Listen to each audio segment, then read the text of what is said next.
शादी के दिन बेटे की असलियत देखकर मां रोने लगी। जी हाँ दोस्तों, आज मेरे इकलौते बेटे शशांक की तीसरी शादी है। आज मैं बहुत डरी हुई हूँ। आज पता नहीं क्या होगा, क्योंकि पहली शादी वाले दिन भी मेरे बेटे ने बहू के साथ पता नहीं क्या कर दिया था कि वह बहुत जोर जोर से चिल्ला रही थी और शादी की पहली रात ही घर छोड़कर भाग गई और दोबारा कभी नहीं आई। और फिर हमने अपने बेटे की दूसरी शादी करने की सोची और सोचा शायद हो सकता हो हमारी बहू में ही कोई दिक्कत हो। फिर हमने शशांक की दूसरी शादी कर दी। दूसरी शादी में भी वही हुआ जिसका मुझे डरता था। बहू को मैंने अपने बेटे के कमरे में भेजा और सोचा कि अब सब ठीक हो गया है, लेकिन करीब 1 घंटे बाद बहू कमरे से बहुत तेज चिल्लाते हुए बाहर की तरफ भागी। हम लोग उसकी चीखें सुनकर तुरंत बाहर वाले कमरे की तरफ दौड़े और देखा कि बहू बाहर जमीन पर गिर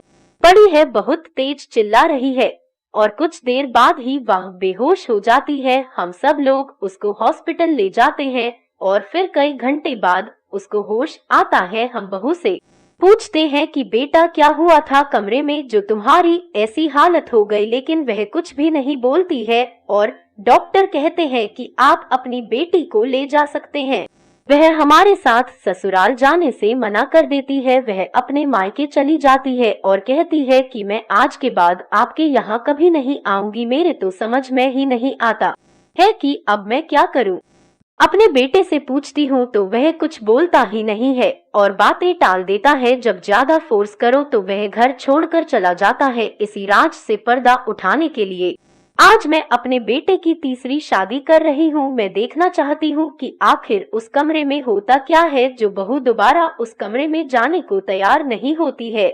आखिर मेरा बेटा उनके साथ करता क्या है। और मैंने अपनी तीसरी बहू को बड़ी मुश्किल से इस शादी के लिए मनाया है। मैंने उसे वादा किया है कि मैं तुमको कोई भी मुश्किल नहीं आने दूंगी। हम लोग बस देखना चाहते हैं कि आखिर वहाँ पर होता क्या है और जैसे ही कुछ गलत होगा हम लोग तुरंत ही तुमको बचा लेंगे। यह बातें सुनकर वह शादी के लिए मान गई है। शादी की सारी रस्में हो जाने के बाद मैंने अपनी बहू को अपने बेटे के कमरे में भेजा और मैं भी उस कमरे में चुपचाप एक कोने में छुप गई और इंतजार करने लगे कि कब मेरा बेटा आएगा। मैंने बाहर भी कई लोगों को खड़ा कर दिया था और कह दिया था जब मैं आवाज दूं तो तुरंत कमरे में चले आना। मेरा बेटा शशांक कमरे में आया और बहू पलंग पर बैठी थी। शशांक उसके बगल में ही बैठ गया। शशांक बहू से कहने लगा।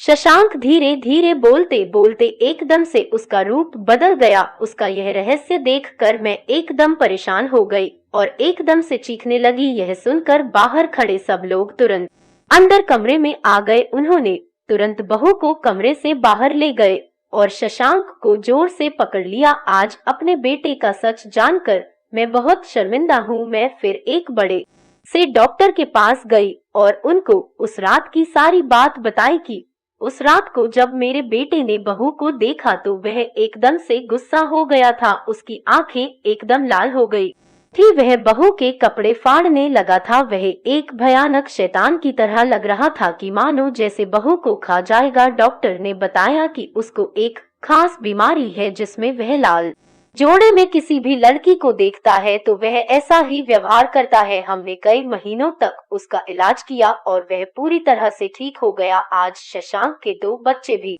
हैं। आज शशांक अपनी पत्नी के साथ अच्छी जिंदगी जी रहा है। आज अगर मैं यह सब नहीं करती तो मुझे यह रहस्य कभी भी पता नहीं चलता दोस्तों। इसलिए जिंदगी में कभी हार नहीं माननी चाहिए। दोस्तों, एक नई कहानी के साथ में आपसे मिलने फिर जरूर आऊंगी। धन्यवाद दोस्तों।